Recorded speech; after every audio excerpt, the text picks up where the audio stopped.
আমার একটা জিনিস নিয়ে টেনশন হচ্ছে রে। আমি যতবার নাটক করতে গেছি ততবার শিরিন কোনো না কোনোভাবে ভেস্তে দিয়েছে। পারুলের কথায় দুর্বল হয়ে গেলে বেটা, ওর টিমে চলে গেলে। হ্যাঁ, ওর সব কথা শুনলে তো তুমি সবকিছু ফেরত পেয়ে যাবে। তাহলে তোমার কি তাই মনে হয় মম? ওই পারুলের কথায় ম্যানিপুলেটেড হয়ে যাবার মেয়ে আমি? আমি তোমাকে বিশ্বাস করি না শিরিন।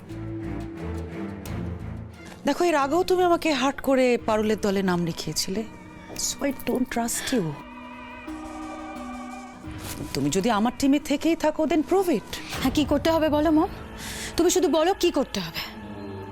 রায়ান এত কিছু সত্ত্বেও ওই কম্পিটিশনে নাম এনরোল করেছে তো বেশ, খুব ভালো। ওই নাম দেওয়াটাই ওর কাল হবে।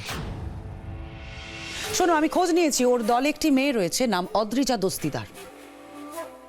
মেয়েটি নিডি, ওকে কাজে লাগাও। ওই কিন্তু সর্ষের ভেতর ভূত হয়ে পারুল আর রায়ানের সম্পর্কের ইকুয়েশনটা ঘেঁটে দিতে পারে।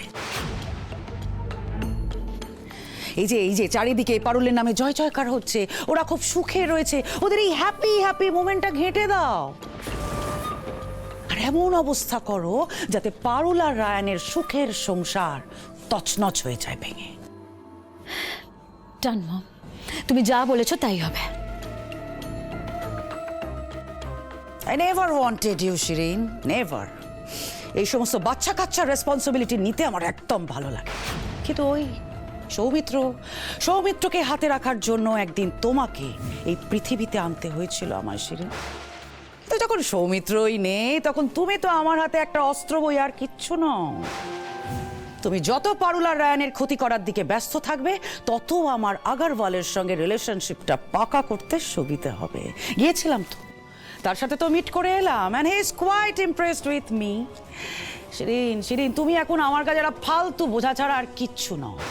একদিকে তুমি পারুল আর রায়ানের ক্ষতি করতে গিয়ে ঝামেলা ঝঞ্ঝাটে ডরাবে, আর আমি সেই সুযোগে তোমায় ঝেড়ে ফেলে আগারওয়ালের ওপর ভর করে নিজের খুঁটিটাকে শক্ত করে নেব।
কি দেখছিস জন্তু?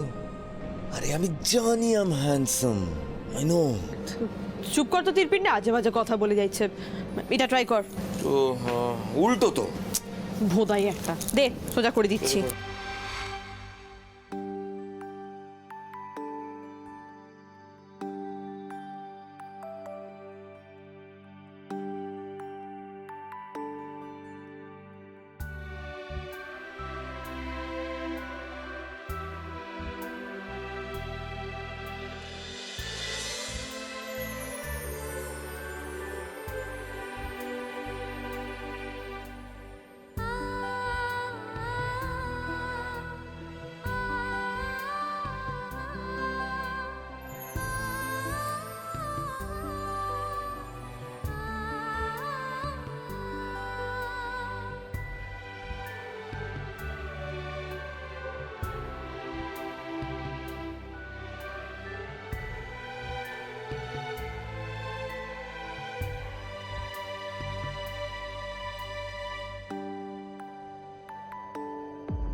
কি হলো?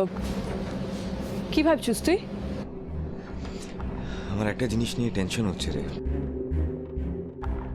আমি যতবার নাটক করতে গেছি ততবার শিরিন কোনো না কোনোভাবে ভেস্তে দিয়েছে। একটা না একটা গন্ডগোল ঠিক পাকিয়েছে। তুই কি করে ওকে স্পেয়ার করে দিচ্ছিস আমি তো বুঝতে পারছি না। ওকে ক্ষমা করার কথা তুই কি করে ভাবছিস? দেখ রায়ন, তুই এখন যেভাবে আমাকে দুষছিস সেভাবে অনেকেই ভাবছে যে আমি সিরিঙ্গাকে ক্ষমা করে দিয়ে হয়তো নিজেকে মহৎ সাজাচ্ছি, মহৎ দেখাবার চেষ্টা করছি। কিন্তু তা লয় রে রায়ন। কিন্তু তুই বল না কেন, আমার কাছে এখন এই মুহূর্তে কোনটা ইম্পর্টেন্ট বটে? আমার বাবার চোখের জল মোছানোটা নাকি সিরিঙ্গাকে শাস্তি দেওয়া? এতদিন পর আমি আমার বাবা মাকে পাইছি, এবার ওদের যদি কোনো কিছু নিয়ে ক্ষোভ থেকে থাকে তাহলে সেটা সলিউশন করা তো আমারই কর্তব্য না? আর তুই বল না কেন, আমি কি ওকে কখনো শাস্তি দিলাই? ও যতবার আমাদের ক্ষতি করতে চেয়েছে ততবার আমি ওকে সবচেয়ে বেশি চড় থাপ্পড় মেরেছি। সিরিঙ্গে জেলে অবধি গেছে। দেখ, সিরিঙ্গিকে না যে কোনো সময় শাস্তি দেওয়া যায়, কিন্তু ওতে আমার বাবার কষ্টটা সারা জীবন থেকে যাবে। এবার আমি যদি ওকে ভালো করে তুলি না, তাহলে আমার বাবার কষ্টটাই লাঘব হবে রে।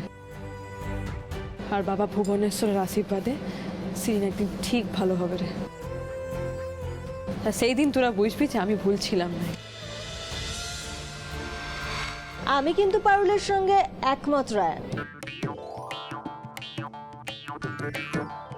পারুলের মতো করে কজন ভাবতে পারে বলতো?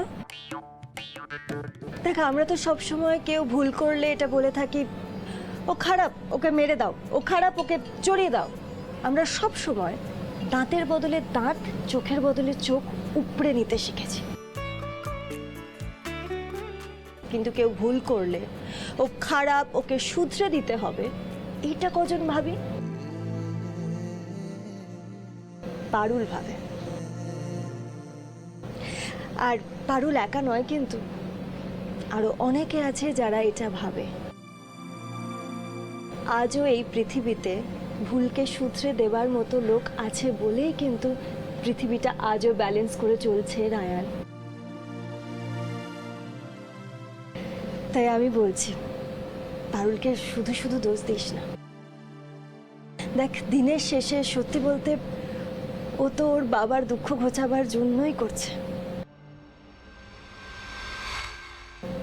আমাদের উচিত ওকে সাপোর্ট করা, বুঝলি?